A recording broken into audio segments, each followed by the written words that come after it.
Welcome, everyone. Thanks so much for joining us as students are joining and getting settled in the Zoom space. Of course, thank you to coming to our alumni panel on post-grad options in finance and investment banking. And of course, thank you so much to our alumni speakers for joining us today. My name is Cassie Petoskey, and I use she or they pronouns, and I'm the director of the Waldron Student-Alumni Connections program, where our goal really is to help Weinberg College students explore various career paths through connecting with alumni like the folks we have today. And we're really looking forward to today's program, where we're going to hear more about our alumni speakers' student experience and what led them to pursue a career in finance and investment banking, along with more about what they're doing in their careers today. And of course, we're planning on saving plenty of time for questions from students at the end. Ryan will share more about how to send those in, but please don't be shy in sending in questions that you may have to me in a private chat or to the public chat throughout the program. And also, I'll share out our alumni's LinkedIn profiles in a follow-up email in case you'd like to further connect. And of course, I would encourage students on the call today to reach out, connect on LinkedIn, and just thank our alumni speakers for their insights. And lastly, before I hand off the session to our student moderator, Ryan, I'd love for you all, our students on the call today, to add their class year and pronouns to their names on Zoom. And of course, consider turning your cameras on as you're comfortable so that our alumni speakers know just a little bit more about who they're chatting with today. And so now I will hand over the session to Ryan. And thank you, Ryan, so much for being here with us today. Cassie, thank you for having me. As Cassie mentioned, thank you for all being here today for this great alumni program. My name is Ryan Levine. I'm a junior here at Northwestern, studying economics with a minor in BIP. And I'll be moderating this discussion today, along with Cassie, and would like to quickly, introduce myself here and kind of discuss more about what the panelists are, and we'll then open up to student questions. And the panelists will share like what they studied at Northwestern and their careers now. Additionally speaking, without further ado, we have a great lineup of alumni speakers to share their insights with the group today. And once we hear from about them for about 40 minutes or so, we will then take questions from the student audience. If you would like to ask a question, we ask that you please turn your mic on and submit your question via the public chat, and we will call on you. If you would like to read the question to our panelists, just send us the chat privately. And without further ado, let's get started with the introductions. I will start. Hi, everyone. My name is Abbas Kanji. I graduated from the College of Arts and Sciences in 1998. I was an economics major. After graduation, I did management consulting, went off and got an MBA, worked in private equity, family office, and now have my own real estate investment company. And I look forward to having a discussion with you guys. Thanks. I can go next, I guess. Brianna Bagnoli, super excited to join this session today. I graduated in 2012. I was an English literature major and a BIP minor, which somehow led me to a handful of internships at Goldman Sachs. I did one in asset management, doing third-party sales for our mutual fund products. And then I did a summer in the global markets division, which is where I landed my full-time offer. And I have been with them in our Chicago office for the past, it'll be 10 years in July, on what we call our equity institutional sales desk. So help to run those relationships across the Midwest, a handful now in Florida, and also New York. Great. Hi, everybody. I'm Robert Velarde. I graduated from Northwestern in 1988, studied economics. After undergrad, I spent 6 years in investment banking, then went off to get my MBA.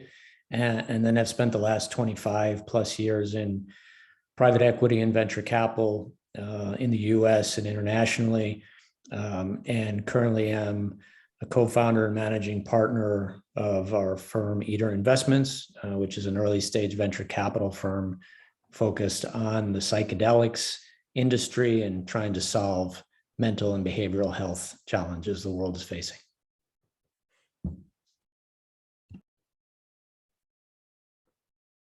Awesome. Thank you for those introductions. And now for our first question. Can some of the panelists share some of the impactful classes or experiences undergrad here at Northwestern that helped them to pursue a career in finance and maybe in investment banking?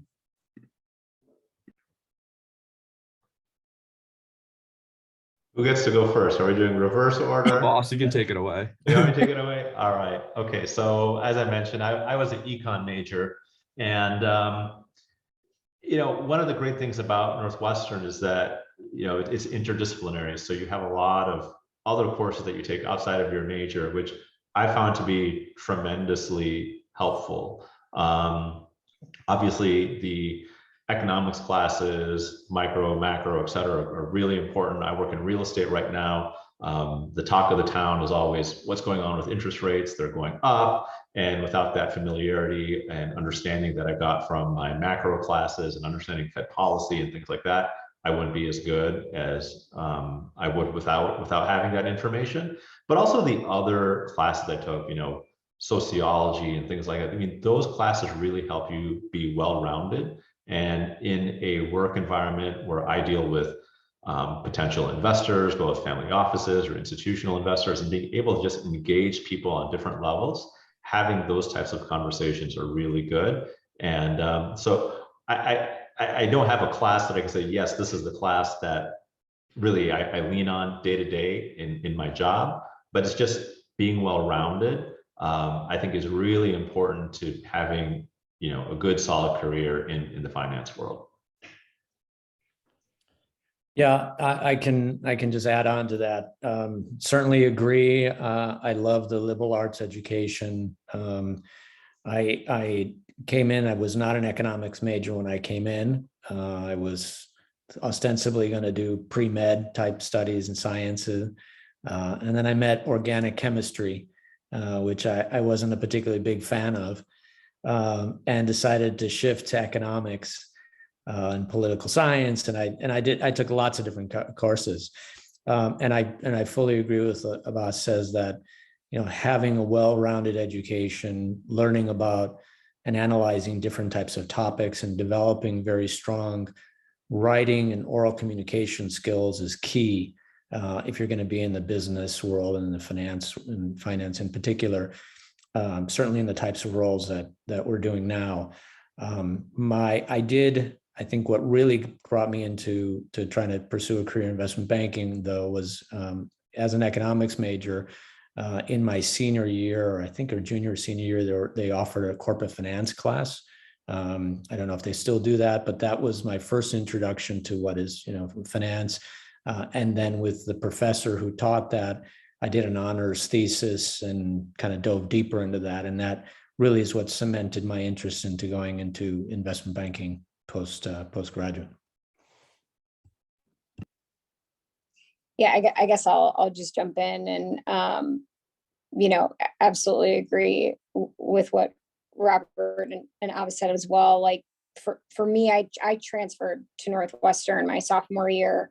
And so when I sat down with my advisor and told him how I was really interested in investment banking, or I wanted to do international business, and so I was going to major in econ, he stopped me and he said, graduating from a liberal arts college, if you are an econ major, you're not going to leave here and be an economist. Like, your job here is to get the best well-rounded education that you can and to focus on what you really love and get a fantastic GPA. And hopefully that leads you on to other fantastic opportunities in your potential career. And so he actually led me towards doing English literature, which is what I really loved. And that for me just made my time at Northwestern so much more enjoyable, because I loved every single class that I took. But the other thing that was really informative for me was also, at the time, and I don't know if Northwestern still offers this, but they, through the business institutions program, they had Chicago field studies, and I was able to take different sorts of courses about,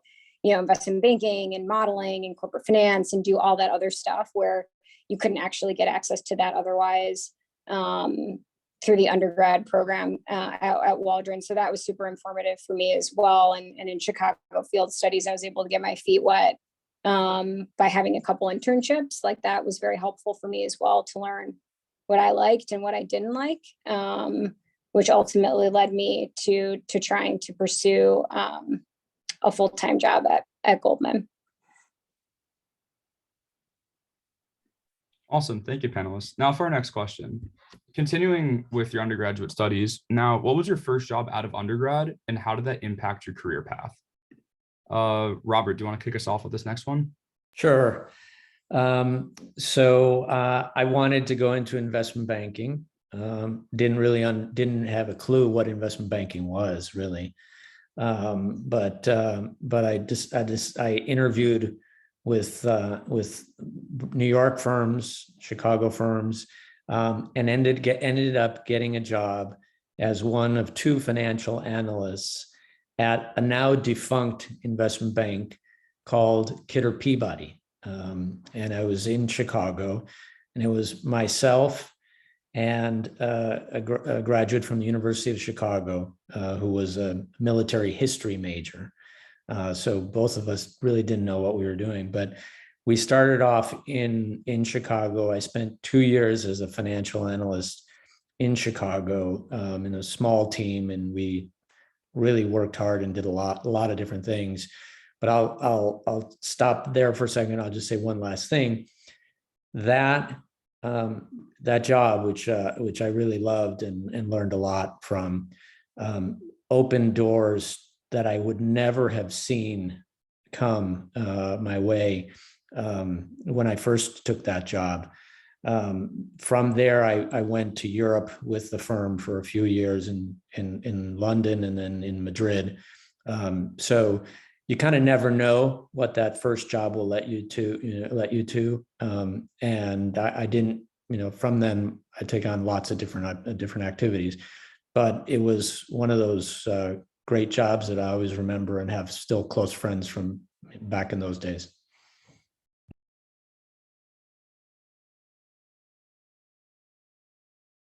I can go next. So after I graduated, my first job was with a firm called LEK Consulting. They are still around and thriving. And we actually, when I was there, we actually did have quite a few field studies students from Northwestern coming. So just piggyback what Brianna was saying earlier, yes, if you have an opportunity to do that, it's a great way to expose yourself to just the work environment, see what it's like to have a job in finance and consulting or banking, whatever it is. But that's a great opportunity that a lot of other university students will not have, so take advantage of it. But at LEK, I was there for 3 years before I went to business school, and it was a fantastic experience. Like Robert said, it opened a lot of doors in terms of exposing me to different industries that are out there. This is a consulting firm where we did a lot of M&A advisory work. We weren't focused onto a specific industry. So I worked in healthcare and utilities. This was during the first .com boom. So we took a little crack at startups and consulting from them as well. And a lot of financial modeling, a lot of qualitative analysis, reading industry reports, interviewing industry experts, just getting a broader knowledge of how businesses work and then translating that into a financial model is basically what we did for a few years. And in my entering class, in the Chicago office, there were 5 of us. 3 of whom were from Northwestern, the other 2, one was from University of Chicago and one was from U of I. And they're still good friends of mine till today. So just like my Northwestern friends. So that was my first experience out of undergrad. Thank you. And Brianna, how about you? Yeah, my first job is the job that I still have. So I don't know that it's that I have that much to add. My first and only job has been with Goldman in the exact same seat, doing what I'm still doing today. Awesome, thank you. So that kind of leads us into our next question. So this was about what is one of your favorite jobs? So Brianna, I guess that might still apply to you, considering it's your first job as well. Maybe you want to talk a little bit more about that. Yeah, I mean, for me, the reason why it's where I still am today is the people. Like, I absolutely I love the team that I have. I love the people I work with. It's a relatively small office in Chicago, and we have a team of call it 7 of us. But broadly it's 25, and we are here 5 days a week, no longer sitting 6 feet away from each other, but more like 12 inches away from each other. We are there, 12 to 15 hours a day. And I spend more time with these people than I do my own family. And so that's like the reality, but, they're fantastic. They're fantastic human beings. They make me smarter every day. And so, that has been the key aspect that has kept me here and in the same seat for as long as I have been, because, not only do I continue to learn and grow from the people around me, and obviously people like Goldman, across the globe are best in class, but, our clients too. Like I really enjoy the relationships that I've built over the past decade. And, that makes me, happy when I come in every morning at 5:45 a.m. is that I get to work with this team of people. So maybe that's the one thing that I'll share about why I'm still here. Thank you. Now a question for Robert. It's quite similar, except what's one of your favorite jobs that you're not currently working? Wow. I've had more than a dozen jobs in my career. And even within the same firm, I've had many different jobs. I think one of my early jobs that was quite formative to my experience, and one where I really had a great time, was going back. This is actually also pre-business school, post-undergrad, with the same firm, Kidder Peabody. I was selected as the financial analyst, together with a managing director in the firm, to go open up a joint venture in Madrid, Spain. This is back in 1991. And what was wonderful about it at that time was it was incredibly entrepreneurial. And it was an opportunity to, one, move to another country.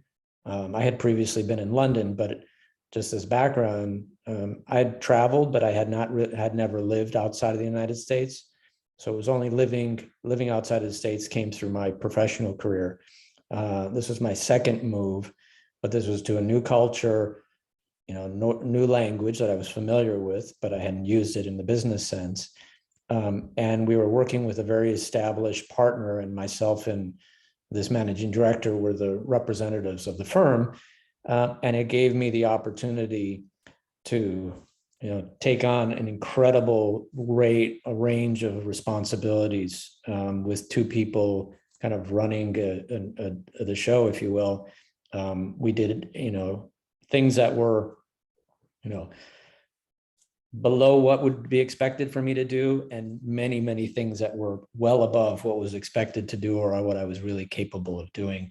And those types of challenging and growth experiences, both personally, professionally, and then socially, had a wonderful time. That was a time where that country was booming, and a very, 25-year-old or whatever I was back then, it was a lot of fun to be in a place like Madrid. So it was a combination of all those things, and really the stretch experience that it gave me at all those levels, personally and professionally, that I think was very formative. And since that experience, I basically pursued those types of experiences throughout my career, following that. Great, thank you. And Abbas, what was one of your favorite jobs in your career? Yeah, I think Robert had, what you described are two qualities that I also experienced and resonated very well with me. One is working abroad, and the second is starting an office or doing some sort of startup.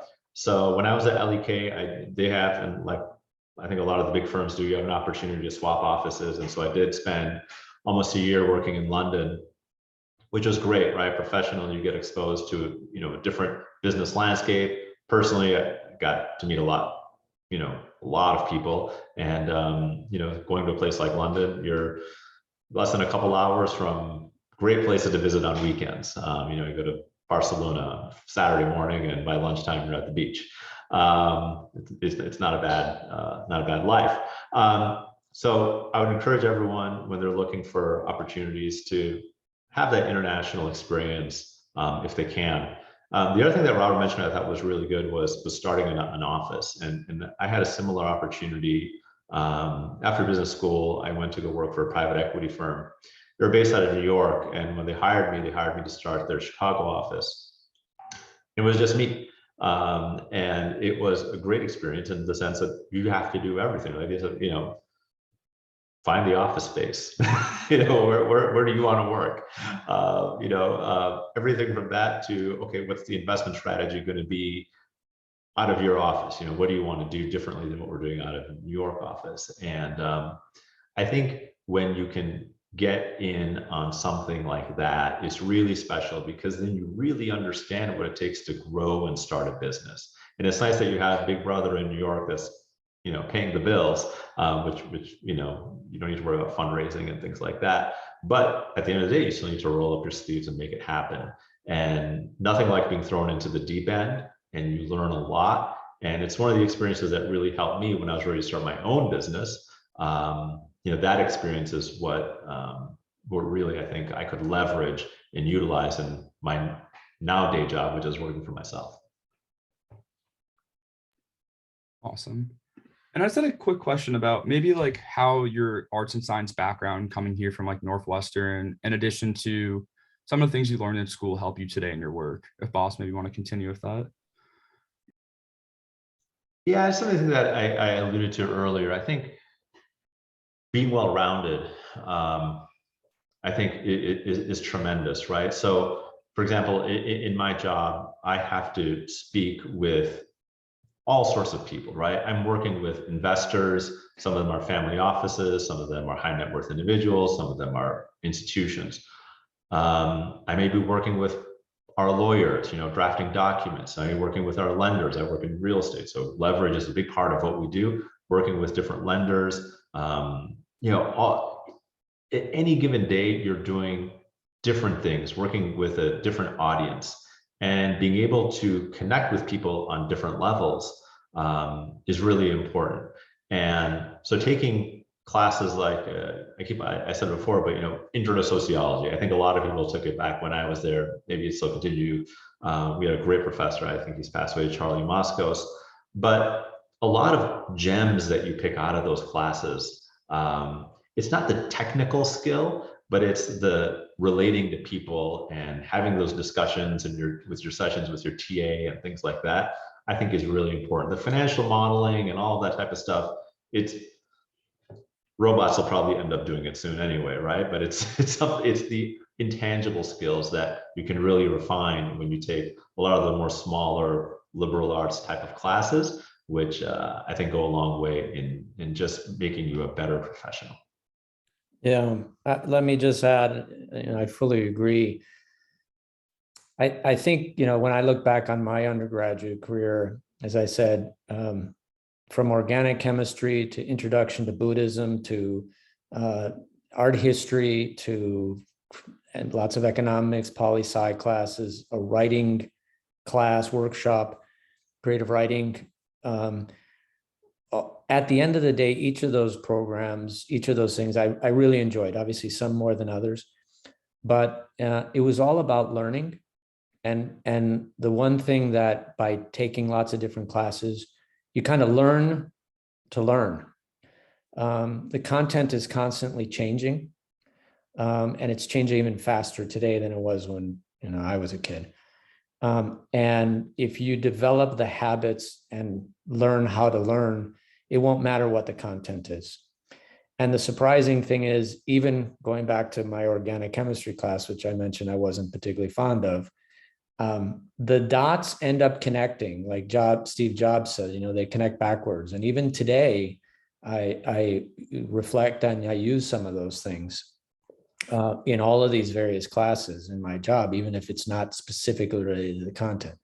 So you will be surprised how things really do connect at the end of the day. But the mindset about learning how to learn I think is critical. Yeah, I think that's an excellent point. I always think about, particularly in this business, you really have to be not only like a student of your clients, right? Like fully understand them and listen to their wants and needs, but you also really have to have, a genuine love of markets and be a student of the market, which is always ever changing. And so not only that, like the genuine drive to know and learn and understand more, like that is absolutely what a liberal arts education gave me, but also to Abbas's point, like the written and communication skills that cannot be taught, like that is so crucial to what you need every day to be successful. Like at the end of the day, this business is it's a relationship business. And how can you maintain and sustain those relationships, grow them?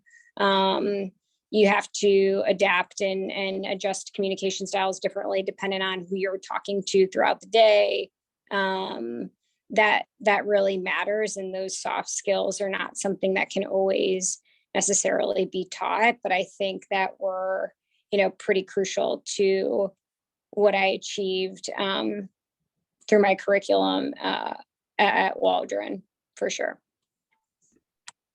Thank you. And to that point a little bit, our next question is about how has the pandemic impacted your career and industry?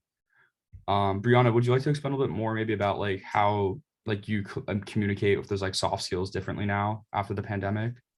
Yeah, I mean, it's interesting, right? Because just from our standpoint, there's not much that has changed. Like I've been in the office for the past 2.5 years, like every day. So some of us never went home. Like I think the difference that we experience is for people who did have to work from home, there had to be a lot more flexibility. But what I found actually was it was more constant communication because, and I see this a lot, people get used to sitting behind a Bloomberg terminal or sending an email rather than picking up the phone and asking somebody what's going on, what's important to them, where are they focused, and having like a conversation.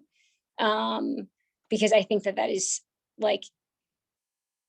so important, is the need to pick up the phone. So I think the one thing that changed has been more constant communication. And, it was hard because a lot of times I'm traveling to go see clients in person, to sit down with them. Like that's the ultimate touch point, is a one-on-one in-person meeting. And we weren't really able to do that. And so we adapted by using Zoom or having a phone call. And, since June, I've been like on a plane basically every week, which has been great because people want to get out and see each other again, which has been really, really nice. I don't know that I love, delays at LaGuardia Airport, but I do love, I just love seeing people in person again. So it's tough. Like, I think the pandemic has maybe allowed for some flexibility here and there. But we were pretty adamant from the start that we wanted people here because it's just such a oriented environment. And I think that actually helped us, come through this okay. Great, thank you. And Abbas, how has the pandemic impacted your industry and career? So I work in real estate. Think about shopping centers, office buildings. These are all types of properties that we own, right? So from the business side, it was challenging in the sense that, I have an AMC movie theater as one of my tenants, and wow, they're not paying the rent anymore, right?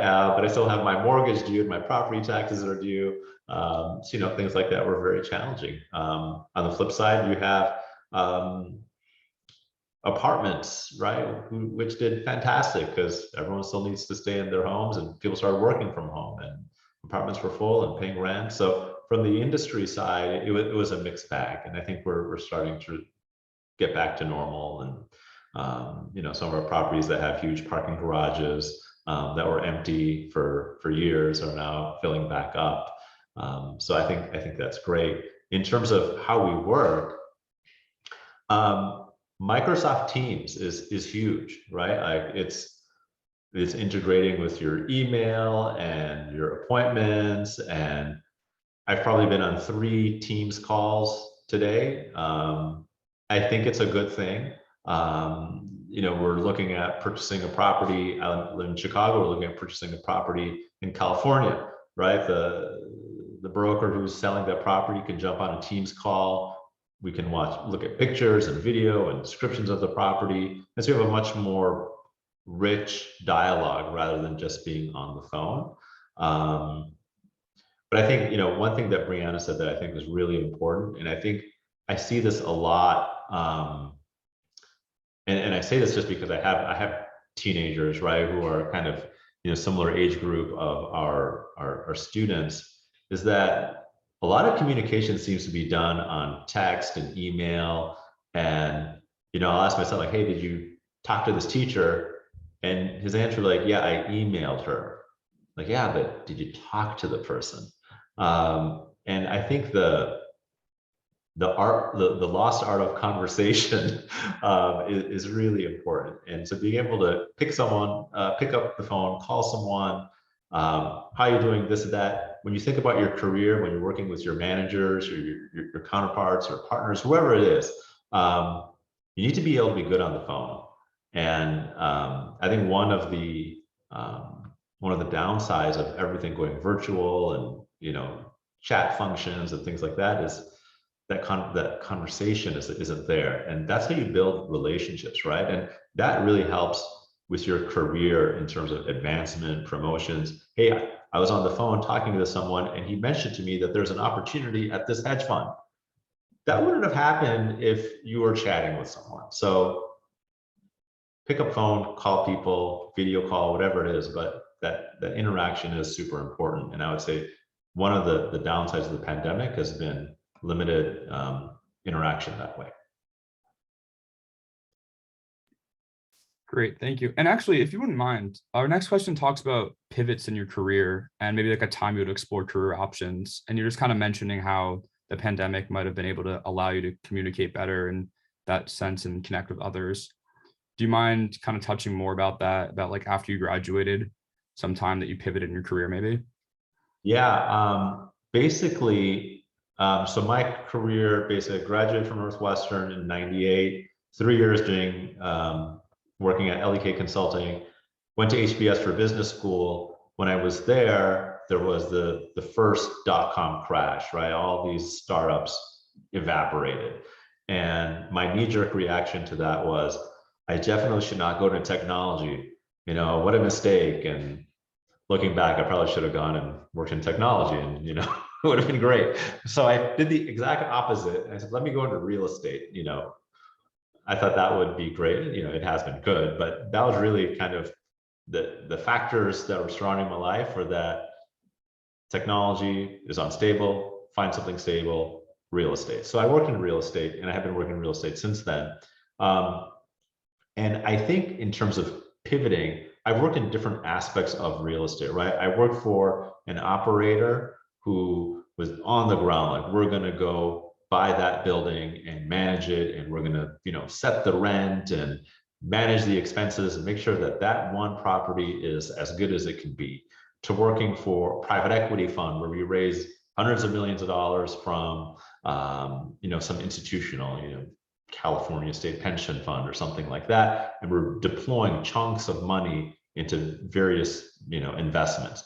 And then I went to go work for a family office, the Penny Pritzker's family office. I worked there for a while, and that was a different mandate, but similar, right? Instead of investing some pension fund money, I was investing her money, which she's right down the hall from me, so you can't. You don't want to mess up. And then I went to go work on my own. And each one of those pivots happened through networking. Literally, from the first job out of business school was from a friend of mine from Northwestern who was actually applying to business school.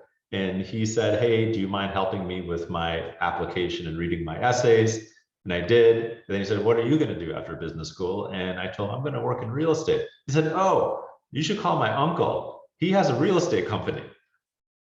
That was it. I went to go work for him. And when I was working at that company, one of my summer internships at business school, they called me and they said, hey, you know, there's a new private equity firm in New York. You know, they're looking to do something. Are you interested in talking to them? I said, yeah, sure. Why not? And all that thing, one after another, going to conferences, meeting people, you just develop a great network. And that network is something that you need to keep fresh, right? Calling people, seeing how they're doing, genuinely getting to know them, their families and things like that. And that opens a lot of doors for me. So if I had to give you kind of some sort of advice on pivoting, it really has to do with just building relationships, right? It seems like there's thousands and millions of people out there, but it's kind of a small world. And ultimately you're all connected through, you know, a couple degrees of separation. So in terms of pivoting, once you're in the industry, you got to maintain a really good Rolodex, and that'll allow you to kind of take those leapfrog steps up in your career. And I think you can only do that when you switch companies or switch firms and things like that. Although Brianna's probably going to say something totally different because she's had one job one employer the whole time. And Robert, maybe you want to touch about a pivot in your career?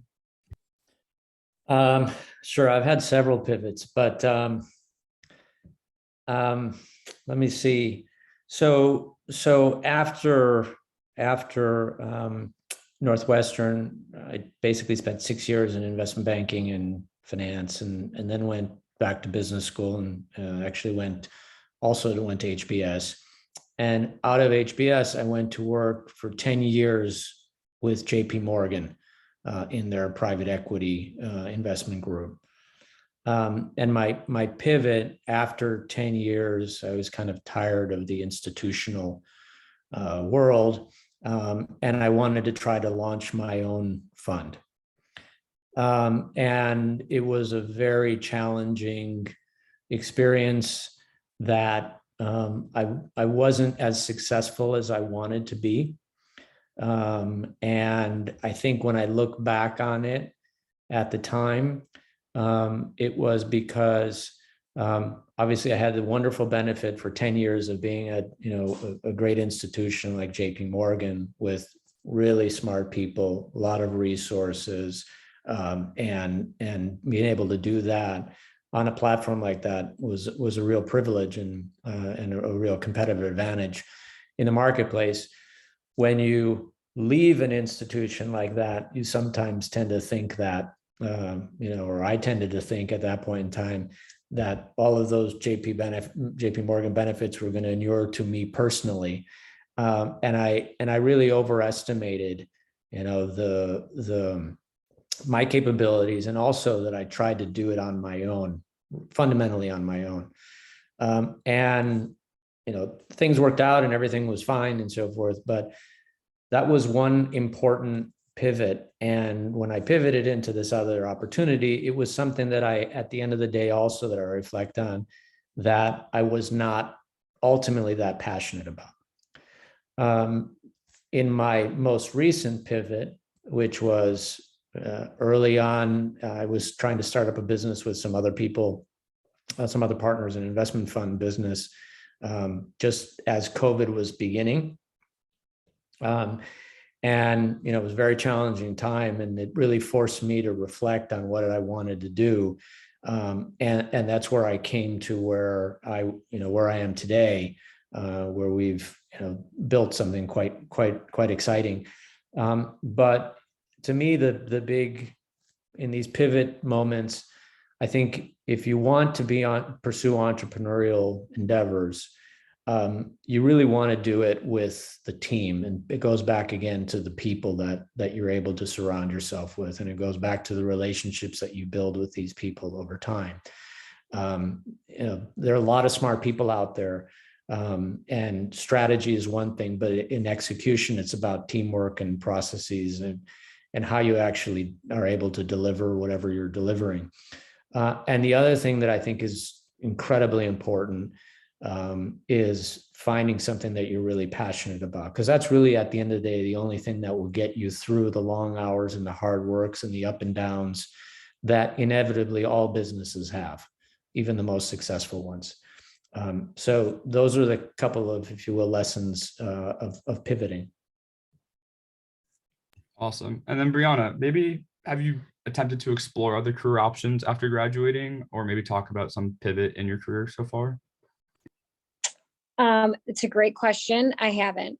So I got hired out of this, the summer internship that we do every year. We have, there were 5 interns my summer, but normally we have like 2 to 3 now. And they hired me for the equity institutional sales desk. It's definitely evolved and changed in the 10 years that I've been at the firm, which, I don't know that that's necessarily a pivot. I think the industry's just changed a lot in 10 years. And, people who have been able to evolve and pivot, if you will, with those changes or continue to push themselves and grow and learn, like we talked about, how critical it is to really, have a genuinely active mind, right? Like continually wanting to push yourself. Like people who've done that have been successful and have stayed, and people who haven't have gone for other things. But, to what Robert said earlier, like if you're not genuinely passionate about what you're doing every day, if I didn't love markets or, trying to find a solution for a client, right, that we haven't come up with before, right, digging deep on that, if I didn't really love the day-to-day, like I wouldn't still be here, not just because of the people, but I care about what we do. Like it's exciting to me, and there continue to be new opportunities and new things to learn every single day, right? So that keeps my mind super active and engaged. But I have not explored a career pivot yet, but certainly changed a lot, if that makes any sense. Awesome. Thank you, panelists. I will now pass it to Cassie for some maybe student questions. Yeah, great, Ryan. Thanks so much for leading us through all of those prepared questions and our alumni for their answers. And I will send a quick shout out to students to send in any questions you may have. If you want me to read them off, you can send them to me privately. And if you want me to call on you to turn on your microphone, you can send them in through the public chat. And interestingly enough, our first question, alumni, is from a student asking about a topic we were discussing before we went live, business school. And I know we had an interesting conversation, and I think they are excited to hear about it. Shane was asking, what was the thinking process when deciding to go to business school? And is it necessary to move up in the ranks? And I know we had interesting perspectives from both people who went to business school and didn't yet. So Abbas, maybe we can start with you on your perspective here. Yeah, sure. So it's an evolving question. So I'd say when I was in your shoes, or a few years out of undergrad, it was the expectation. You go into consulting or banking, you do it for a couple of years, then maybe you'll go work in PE or or go into industry for a couple of years, but eventually you should go get a master's degree and go get your MBA. And that's what I did. It was just a traditional thinking. But now I think if you want to be in a firm and you're doing good there and you can just continue to get promoted, right? I think back in the day, there was this glass ceiling that said, unless you have your MBA, you can't make partner. But I don't think that is the case now. In some of these larger firms, you can, if you're good at what you do, you're fine, right? And then even if you want to go work in, let's say you want to go work at Google or Facebook or whatever, right? Like those are not MBA, they're not required. Now, do they go hire MBAs? Absolutely. But if you're there, do you need an MBA to get promoted? No, not at all. Now, in my particular situation, it was invaluable. I would not have been able to do what I do today if I didn't have my MBA, right? It gives me a tremendous amount of credibility. when I walk into a room and I'm talking to an investor and asking them to part with their hard-earned funds, or and say, hey, can you invest it with me?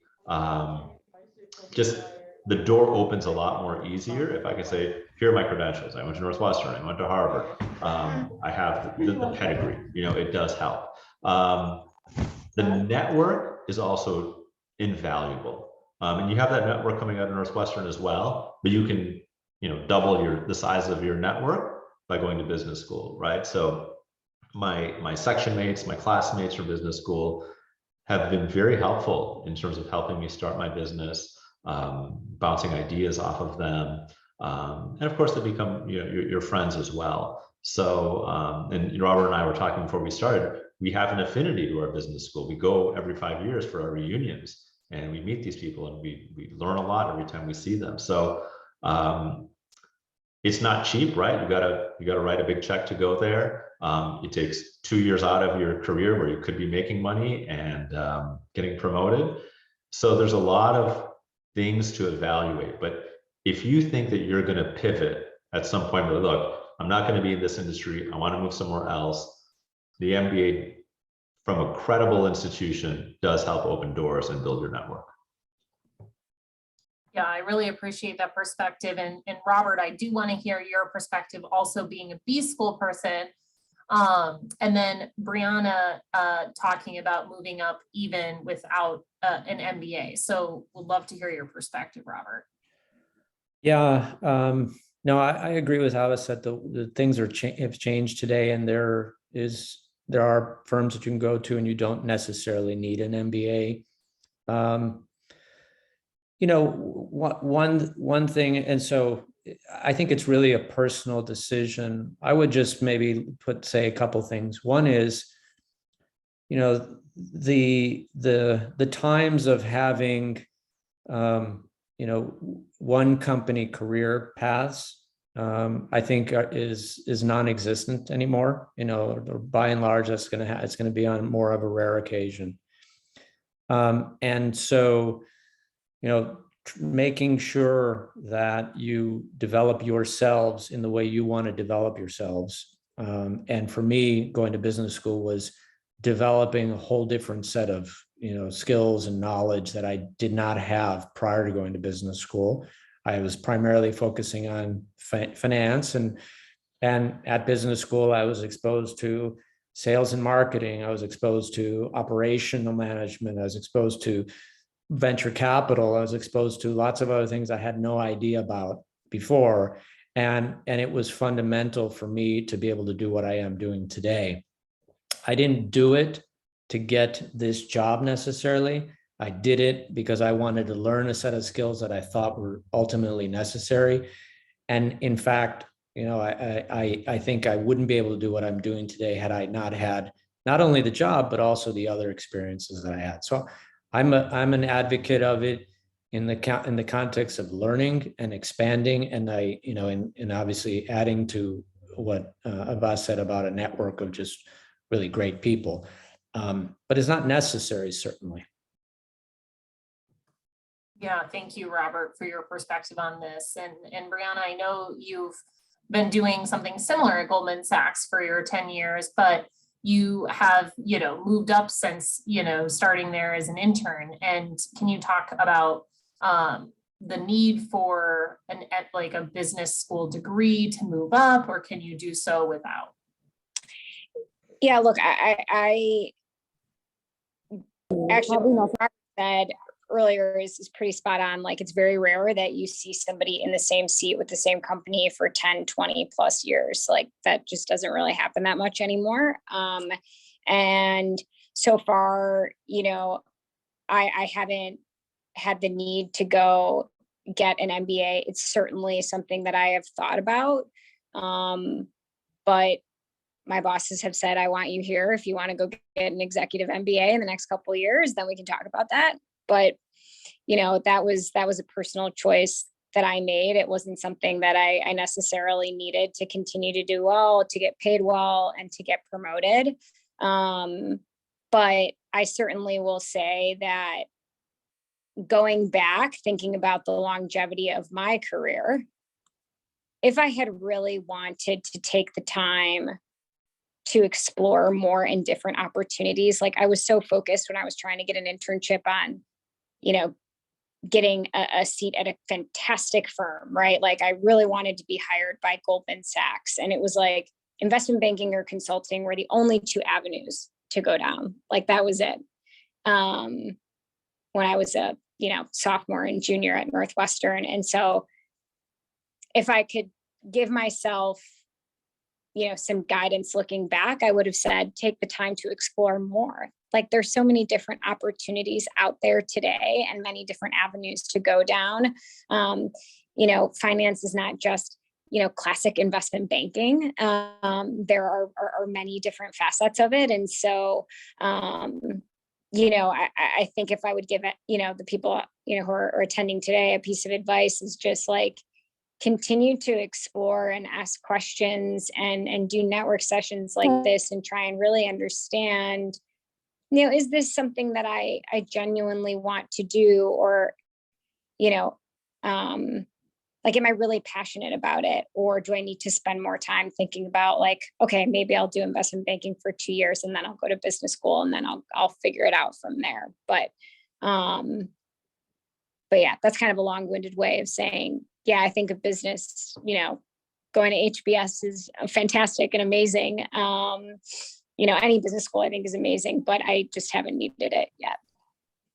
Yeah, this is really great. I really appreciate everyone's perspective. And Brianna, just thinking about the varying careers we have today on the call within the one industry, there's so many options for students to keep exploring, which is great. And Brianna, our next question kind of touches on a little bit of something you mentioned around, Chicago Field Studies in terms of internships. But I'm wondering if you all could talk a little bit about non-academic opportunities that you took advantage of while at Northwestern that helped you kind of explore and figure out what you might want to do. And maybe, we can start with anyone who might have a good example of something that was outside of coursework or, maybe a student group or internship, another internship or something like that.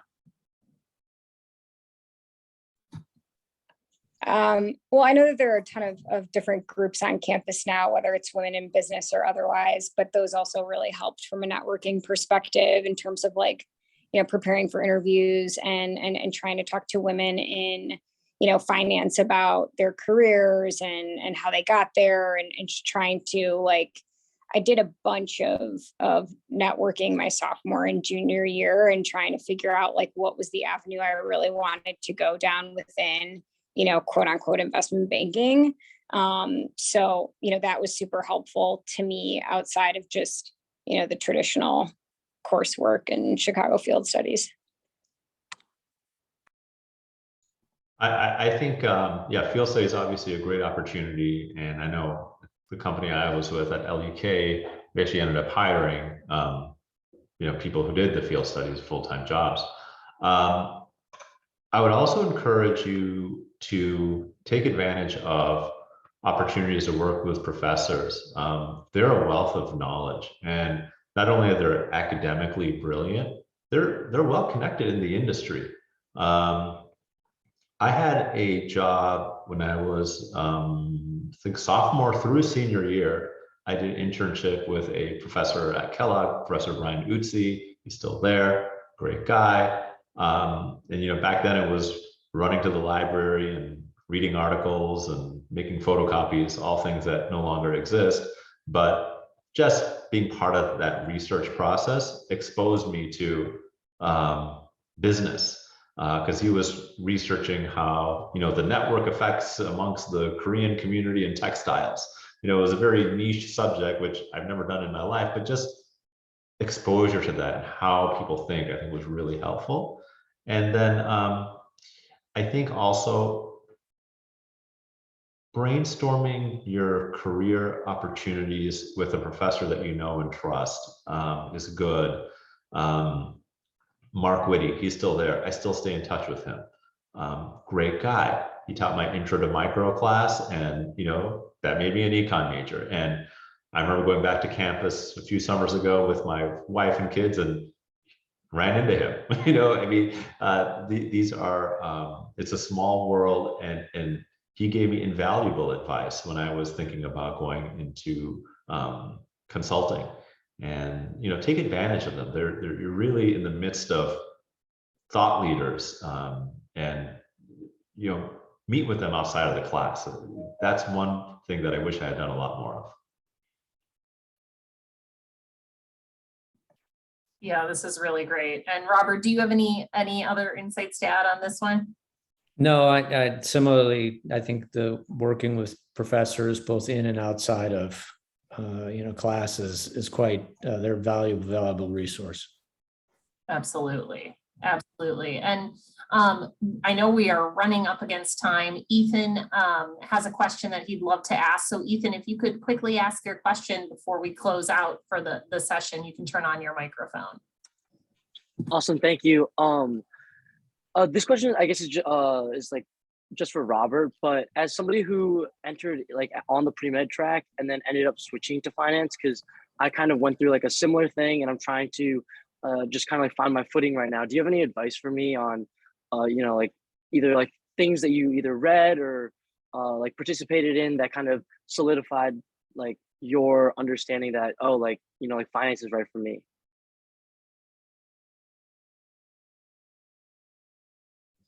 So, Ethan, what I did when I was making those decisions, number one, to no longer pursue kind of medicine and think about something else, including economics. What I did was I actually went out and spoke with doctors at the time, with people that I met, adults who, I guess people like us that have either were in professions or and got their perspective on not only what was it like when they were going through, what you're going through, but also what their view of the industry was going forward and how maybe the industries were going to evolve. And that helped me see certain changes or try to anticipate certain changes that were taking place in different industries. And that helped me, begin to say, wow, that's a trend that's really interesting, or that's an area that's an opportunity for me. And that also helped me move in towards the economics area, and then ultimately into finance and investment banking at the time. So speak with professionals in the industry and the various industries you may be interested in, and you'll get that'll be helpful, I think. Okay, awesome. Thank you so much. Yeah, Robert, that's so interesting too, to think about what you're investing in now, kind of coming full circle back into some science, which is great. And I know we're reaching the end of our time together, but I'd love to offer up to our alumni to share any last insights with our students on the call today, anything you wish you had known when you were in these student shoes.